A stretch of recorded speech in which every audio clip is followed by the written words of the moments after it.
উজান থেকে নেমে আসা ঢলে পদ্মা নদীর পানি বৃদ্ধি পাওয়ায় চরবাগডাঙ্গা ইউনিয়নের রোডপাড়া, কায়ড়াপাড়া ও মালবাগডাঙ্গা এলাকায় ব্যাপক ভাঙন দেখা দিয়েছে। এরই মধ্যে নদীগর্ভে বিলীন হয়ে গেছে রোডপাড়া ও কায়ড়াপাড়ার 1.5 শতাধিক ঘরবাড়ি। এছাড়াও চাকপাড়া, মালবাগডাঙ্গা ও ফাটাপাড়া সহ হুমকির মুখে রয়েছে বেশ কিছু গুরুত্বপূর্ণ স্থাপনা। ভাঙন প্রতিরোধে দ্রুত ব্যবস্থা না নেওয়া হলে এসব স্থাপনার পাশাপাশি নদীগর্ভে বিলীন হবে শত শত বিঘা ফসলি জমি ও বাগান। কায়ড়াপাড়া গ্রাম এটা পুরো শেষে গেছে।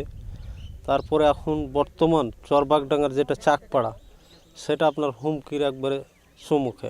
কারো বাড়ি করতে পারে নাই, কেউ তাম্বু বেড়ায়, কেউ টিনে চালা করে পরের জমিতে বসে আছে।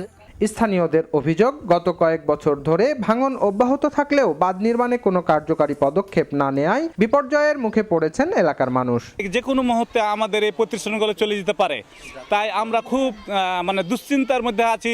1 মাইল দূরের থেকে আমরা এমপির কাছে আমাদের চরবাগডাঙ্গা ইউনিয়নের লোকজন আমরা অনেক কাকতি মিনতি করেছি বাঁধের জন্য।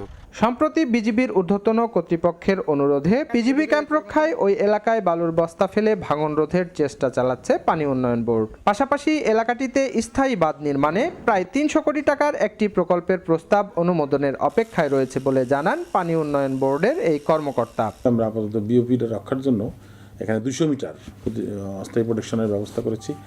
আর ইউনিয়ন পরিষদ যে ভবনটা আছে ওটাও রক্ষা করার একটা প্যাকেজ ওখানে হবে। 2013 সালে ভাঙন এলাকার উজানে 20.48 কিলোমিটার এলাকায় বাঁধ নির্মাণ সম্পন্ন হয়। আর ইন্দো বাংলা সীমান্তের আগ পর্যন্ত এই এলাকায় মাত্র 2.60 কিলোমিটার এলাকায় বাঁধ নির্মাণ বাকি রয়েছে।